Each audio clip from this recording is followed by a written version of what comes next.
क्या CTET paper में 75 number पर भी पास हो सकते हैं? हेलो एवरीबॉडी, आप सभी का स्वागत है आपके अपने परिवार टीचर्स अड्डा पर। मैं हूं आपकी अपनी निधि अरोरा और जैसे कि हम देख पा रहे हैं सीटेट दिसंबर 2024 सक्सेसफुली कंप्लीट हो चुका है, उस पर रिजल्ट्स भी आ चुके हैं।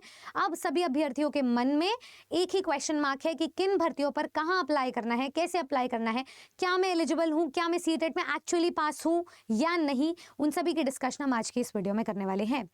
शुरुआत करने से पहले मैं आपको बता दूं, क्योंकि अपना सीटेट जो अपना रिजल्ट है उसमें पास या फेल लिखकर नहीं देता, तो हमें भर्ती टू भर्ती आइडेंटिफाई करना पड़ेगा कि किन भर्तियों के लिए हमारा सीटेट का स्कोर क्या है और किन किन भर्तियों के लिए हमारा सीटेट का स्कोर होना क्या चाहिए उन भर्तियों में अप्लाई करने के लिए। तो इस वीडियो को, छोटी सी वीडियो, अंत तक जरूर सुनना।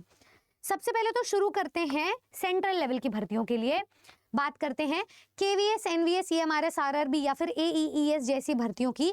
तो अगर आप भारत में किसी भी सेंट्रल लेवल की भर्तियों पर अप्लाई करना चाहते हैं तो जो सीटेट का स्कोर है वो सभी के लिए सेम रहता है। इसका मतलब जो अनरिजर्व कैटेगरी या ईडब्ल्यूएस कैटेगरी के अभ्यर्थी हैं उन्हें मिनिमम 60% स्कोर करना होता है, यानी कि आपको 90 नंबर लाने आउट ऑफ 150।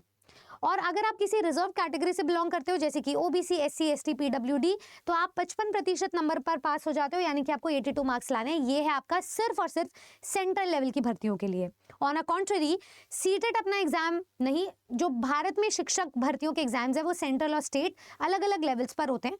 तो अब मैं आपको ले चलती हूँ स्टेट लेवल की भर्तियों पर।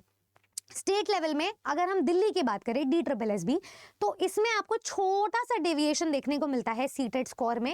अगर आप ओबीसी दिल्ली के हो, सिर्फ और सिर्फ तभी आपका जो 82 नंबर है वो काउंट होगा। इसका मतलब अगर आप यूपी के ओबीसी हो और आपका सेंट्रल लेवल पे ओबीसी का सर्टिफिकेट नहीं बना हुआ है तो आप फिर 82 नंबर पे पास नहीं हो, क्योंकि अब आप ओबीसी आउटसाइड ऑफ दिल्ली हो। अब आप दिल्ली की भर्ती के लिए एक सेंट्रल लेवल की भर्ती के कैंडिडेट नहीं काउंट होगे। तो ओबीसी वालों को एक ये जो है डेविएशन देखने को मिलेगा। और अगर आप आउटसाइड ऑफ दिल्ली से बिलोंग करते हो और फिर आप ओबीसी हो तो भी आप जनरल कैटेगरी में काउंट होगे और आपका 90 मार्क्स काउंट होगा, वैलिड होगा। इसका मतलब ओबीसी वाले स्टूडेंट्स अगर दिल्ली की भर्ती में अप्लाई कर रहे हैं और वो दिल्ली के ओबीसी हैं तभी वो 82 नंबर पर पास हैं। अदरवाइज वो जनरल कैटेगरी में, सामान्य कैटेगरी में सभी के साथ बिलोंग करेंगे और उनको 90 मार्क्स ही लेकर आने हैं। बात कर लेते हैं बिहार जैसी भर्तियों की। बिहार शिक्षक भर्ती में आपका जो सीटेट स्कोर है वो मेल और फीमेल दोनों में वेरी करता है और बिहार के कैंडिडेट्स के लिए अलग स्कोर है। अदर्स मतलब आउटसाइड ऑफ बिहार जिनका स्कोर है, मतलब जो कैंडिडेट्स बिलोंग करते हैं उनके लिए अलग स्कोर है। आइए देखते हैं। अगर आप एक जनरल कैटेगरी के बिहार के स्टूडेंट हो तो अगर आप मेल कैटेगरी के हो तो आप 90 नंबर पे पास हो, मतलब आपको कोई रिलैक्सेशन नहीं मिल रहा। पर अगर आप बिहार के जनरल कैटेगरी के फीमेल हो तो आप 82 नंबर पे पास हो, ये आपको एक रिलैक्सेशन मिल रहा है। आप प्लीज अपना ये स्कोर नोट डाउन कर लें।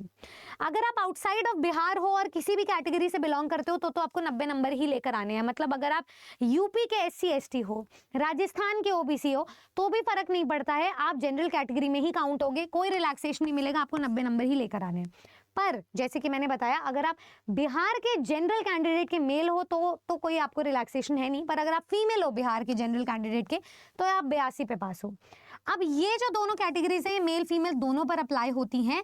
अगर आप ओबीसी कैंडिडेट हो बिहार के, मेल या फीमेल, तो आप 82 पे पास हो। अगर आप एससी एसटी कैंडिडेट हो तो ये सबसे बड़ा डेविएशन है, सबसे बड़ा रिलैक्सेशन है उन अभ्यर्थियों को जो बिहार के हैं, जो एससी एसटी कैटेगरी से बिलोंग करते हैं, जो चाहे मेल है चाहे फीमेल है, वो 75 नंबर पे पास है। तो इन दो टाइप के कैंडिडेट्स को 75 नंबर का रिलैक्सेशन मिल रहा है, यानी कि अब सीटेट में 75 नंबर पर भी पास हो सकते हैं। याद रखिएगा, ये जो स्कोर है सीटेट में पास होने का, मैं सीटेट एग्जाम होने के पहले भी आप लोगों को डिस्कस करती हूँ।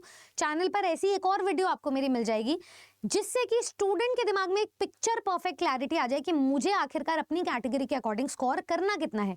मान लो कोई स्टूडेंट है, उसकी तैयारी नहीं है, वो किसी कारणवश तैयारी नहीं कर पाए, तो एटलीस्ट वो आने वाली भर्तियों से वंचित ना रह जाए और वो 75 नंबर तो लेकर ही आए।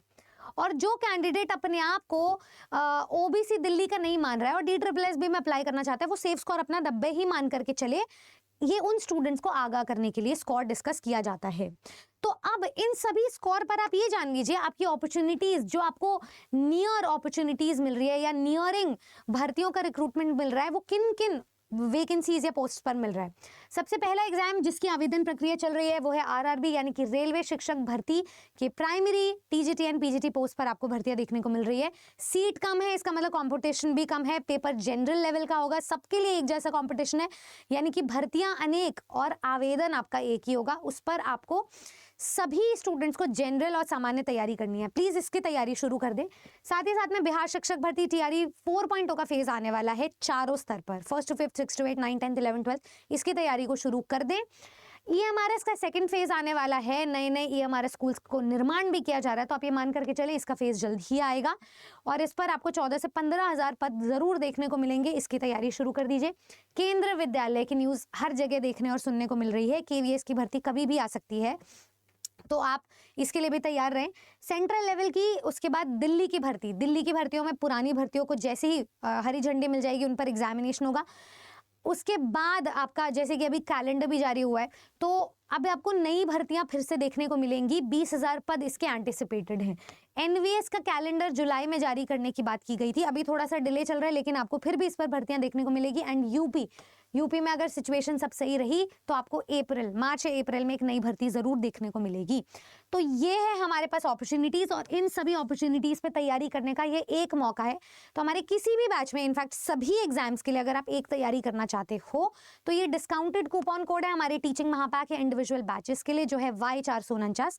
आप इस कोड को यूज करके अपनी वैलिडिटी को डबल कर सकते हो, अपनी तैयारी को डबल ट्रिपल क्वाड्रुपल कर सकते हो और अपने सिलेक्शन को आश्वासन दे सकते हो, सिलेक्शन को सशक्त कर सकते हो। आप अपनी तैयारी के लिए अगर पर्सनल काउंसलर डिमांड करते हैं तो आप नीचे दिए गए नंबर पे कॉल भी कर सकते हैं। लेकिन अब सीटेट खत्म, अब विजय की असली जो फ्रूटिशियस रिजल्ट गेन करने की इस जर्नी है वो अब शुरू होगी। तो तैयारी अपनी बरकरार रखें टीचर्स अड्डा 24/7 के साथ। इसके अलावा अगर आपकी कोई और क्वेरी है तो प्लीज़ कमेंट सेक्शन में ज़रूर ड्रॉप करें, जिसको मैं सभी सवालों के एक जवाब के रूप में आपसे डिस्कस कर सकूं और एक नया इंसाइटफुल सेशन लेकर आ सकूं। I hope you like the session. Don't forget to like, share and subscribe to the channel and I will see you in my next one. Good luck.